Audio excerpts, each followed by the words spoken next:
Salut, c'est 120%. Aujourd'hui, un 120% énergique. Alors, on passe tout de suite au sommaire. Critique de jeux vidéo avec Virtua Fighter 5, Temps perdu, un Retro Magic Quackshot, et puis, l'info quand même. Ça fait une semaine, mais quand même, il fallait que j'en parle. Zelda Phantom Hourglass est sorti sur DS.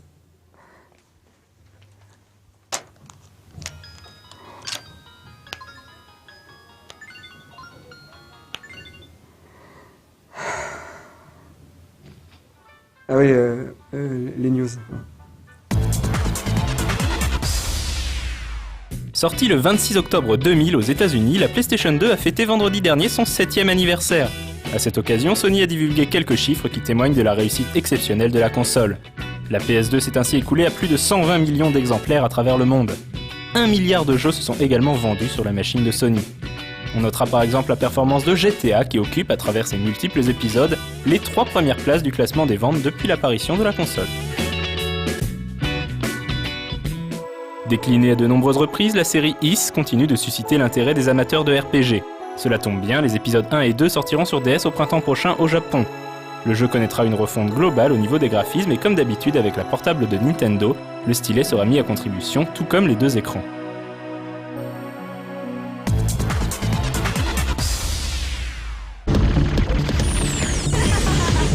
Édité par Hudson Soft, Omega 5 est un shoot'em up qui sera uniquement disponible sur le Xbox Live Arcade.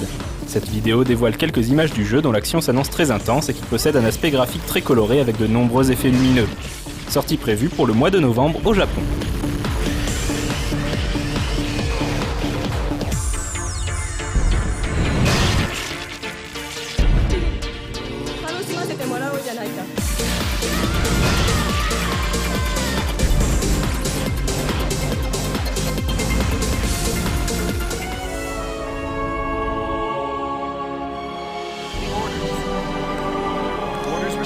Star Trek Conquest est un jeu mélangeant action et stratégie au tour par tour dans le célèbre univers de la série.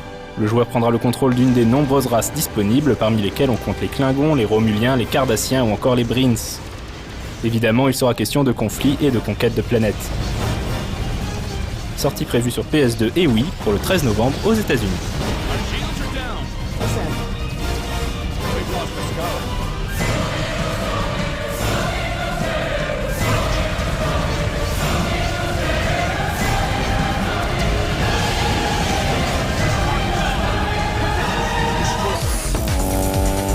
Need for Speed Pro Street est le prochain volet du célèbre jeu de voiture d'Electronic Arts, qui sortira ce vendredi chez nous. Ces images sont tirées de la version prévue pour PC ainsi que pour les consoles nouvelle génération Xbox 360 et PS3. Évidemment, la principale innovation se situe au niveau des graphismes d'un réalisme saisissant.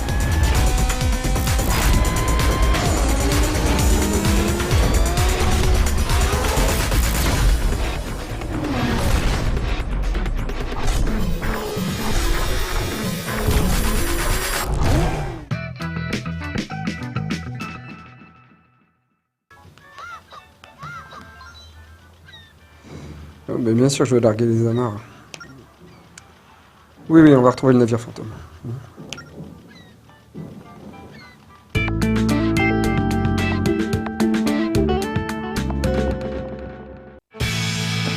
Au début des années 90, le monde du jeu de combat semblait lancé sur la 2D.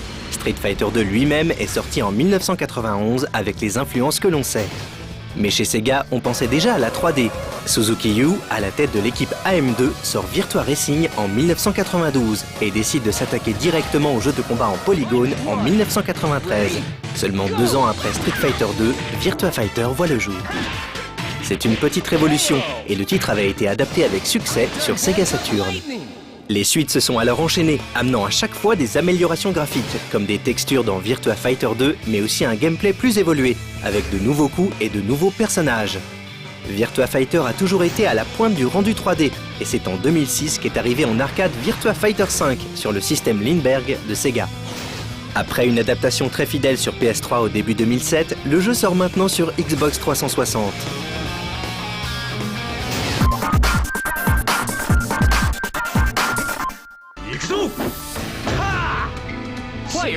Les jeux Virtua Fighter prennent place lors d'un tournoi mondial d'arts martiaux, le World Fighting Tournament. Ce tournoi est en fait organisé par le J6, une alliance de corporations qui développe en secret une machine de combat à forme humaine. Il s'agit bien de Dural, le boss traditionnel de la série. Le premier Dural était une transformation de la mère de Kagemaru, Tsukikage, et après que celui-ci soit parvenu à la récupérer dans les jeux précédents, un nouveau modèle de Dural a été développé par le J6, basé sur Vanessa. Deux nouveaux personnages prennent part à ce tournoi. Il s'agit de Hellblaze, un luchador masqué mexicain, et de Aileen, une jeune chinoise pratiquant le kung-fu du singe.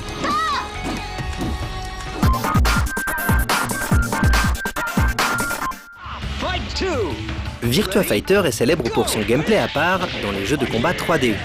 Ici, il s'agit de combats voulus réalistes, pas de boules de feu ou de sauts à 10 mètres du sol. Le jeu se déroule entièrement avec 3 boutons d'action, point, pied et garde. Ces boutons peuvent cependant être combinés entre eux, mais aussi avec des directions, et la liste complète des coups des personnages est en fait énorme. Virtua Fighter n'est certainement pas un jeu brutal, au contraire, on y discerne une certaine finesse. Par exemple, les combattants sont différenciés suivant leur corpulence. Certaines combinaisons de coups ne marcheront que contre les plus imposants. Une très bonne connaissance des coups est indispensable, le timing est aussi très important. Les amateurs connaissent le nombre de frames de chaque attaque sur le bout des doigts. Ce jeu ne propose pas de grands changements dans le gameplay de la série. On note plus d'emphase sur les mouvements en profondeur, avec les mouvements offensifs, des attaques de biais qui permettront de se rapprocher rapidement de l'adversaire ou même de créer de nouvelles combos. Le jeu propose un mode arcade, un mode versus et un mode quête. Ce mode quête permet de simuler la vie d'un joueur de Virtua Fighter. Il propose tout simplement de se déplacer dans différentes salles d'arcade virtuelles pour y affronter des joueurs de tout niveau, certains tirés de vrais joueurs d'arcade japonais. On pourra même y disputer des tournois. Le but est de monter en niveau en affrontant des adversaires de plus en plus forts, certains parfois difficiles à trouver. C'est aussi dans ce mode que l'on pourra débloquer une myriade d'accessoires pour customiser son personnage. Lunettes de soleil, nouvelle coiffure. On peut procéder à un relookage complet qui suivra les matchs du joueur dans tous les modes, contre l'ordinateur ou contre un ami, devant la console ou online. Et la grosse nouveauté de cette version 360, c'est le jeu online. Ce n'était pas gagné d'avance, Virtua Fighter demande une telle précision dans son gameplay qu'un jeu online souffrant de ralentissement aurait forcément gâché l'expérience. Heureusement, l'arrivée de Sega sur Xbox Live est réussie, et le mode online est d'ailleurs très bien intégré dans toutes les facettes du jeu. Il est par exemple extrêmement simple d'accéder dans le jeu au replay des meilleurs scoreurs. Signalons aussi les quelques extras qui parsèment le jeu.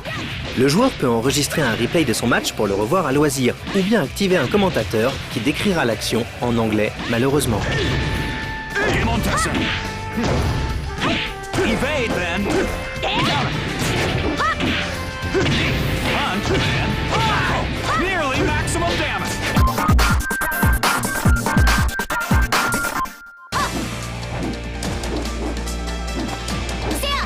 Virtua Fighter 5 est tout à fait bienvenu sur 360. C'est un jeu de combat profond, fin et équilibré, qui en solo occupera les joueurs des heures durant, surtout avec le mode quête, très addictif. Et avec le mode multijoueur online, la durée de vie est assurée.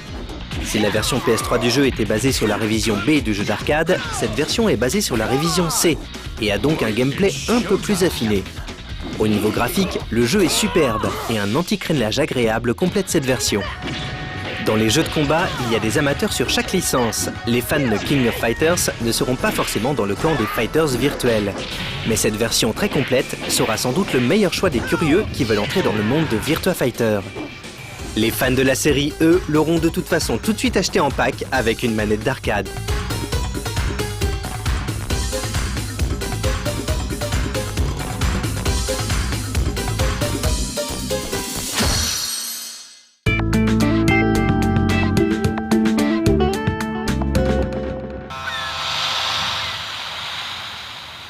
Je pars du port.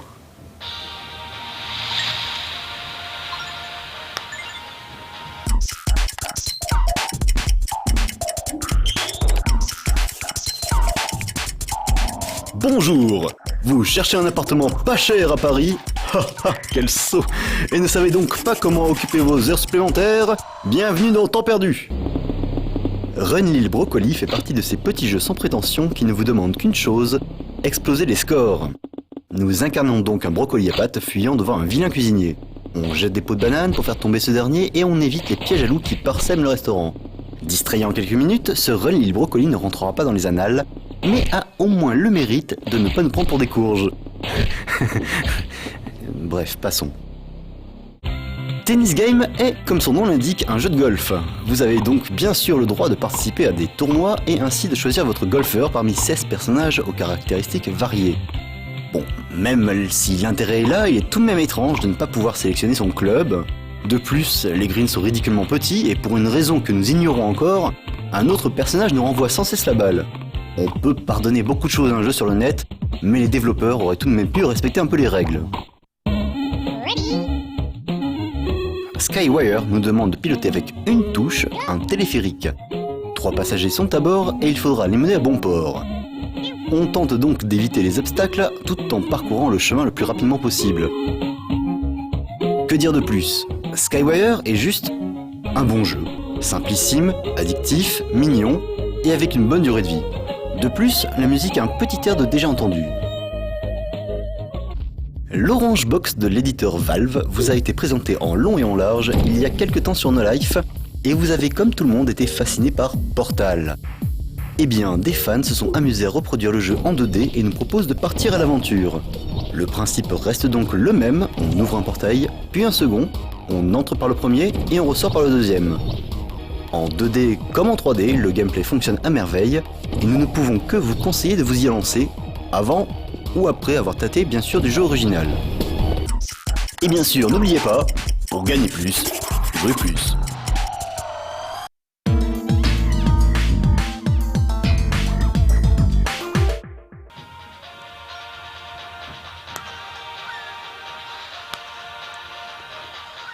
Ce que j'adore, c'est buter les mouettes.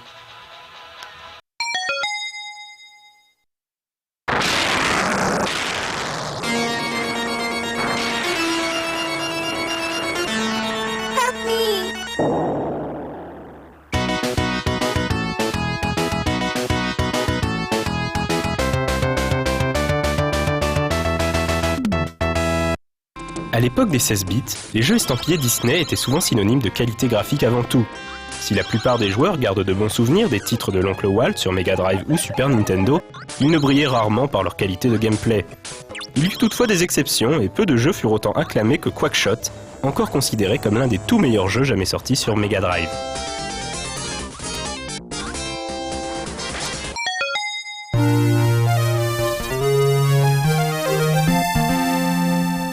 Après avoir trouvé un vieux parchemin et une carte dans la bibliothèque de l'oncle Picsou, Donald part en quête du fabuleux trésor du roi Garousia. Mais l'ignoble patibulaire et ses sbires sont à ses trousses et comptent bien lui rafler le trésor sous le bec.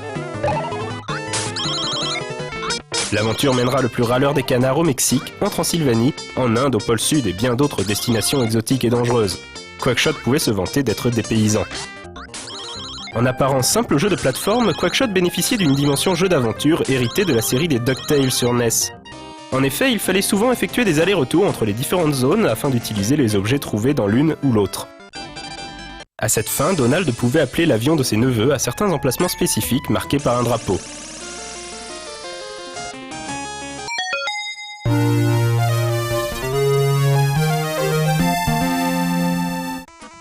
Pour se défendre des voyous à la solde de pâtes et autres autochtones peu accueillants, Donald avait à sa disposition plusieurs armes. Il y avait tout d'abord les inoubliables ventouses. Au début du jeu, elles étaient jaunes et ne pouvaient qu'immobiliser les ennemis. Les ventouses rouges pouvaient également servir de plateforme, quant aux vertes, elles permettaient de s'accrocher à certains adversaires. Pour faire place nette, Donald pouvait utiliser le popcorn comme d'autres un fusil à pompe. Enfin, les bulles de chewing-gum permettaient de dissoudre certains murs. En y réfléchissant, on peut quand même se demander leur effet sur les dents. Mais après tout, Donald s'en moque, il n'en a pas.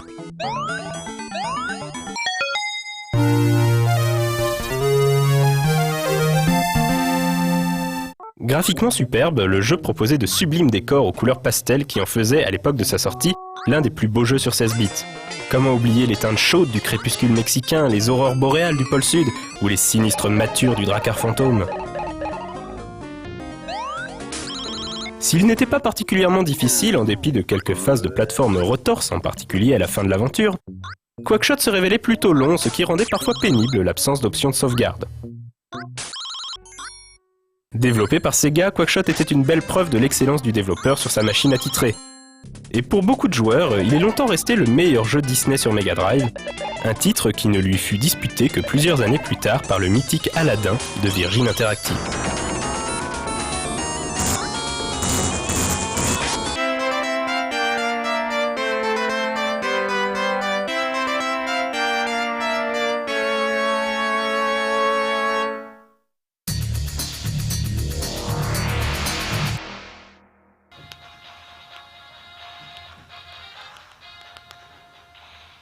Voilà, ce 101% est terminé. Demain, vous retrouvez Benoît. Oh putain.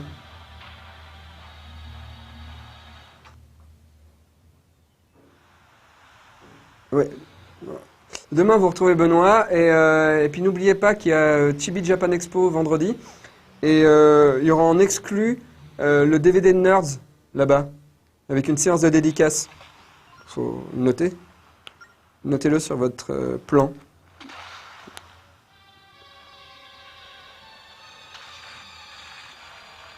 D'où il enlève encore?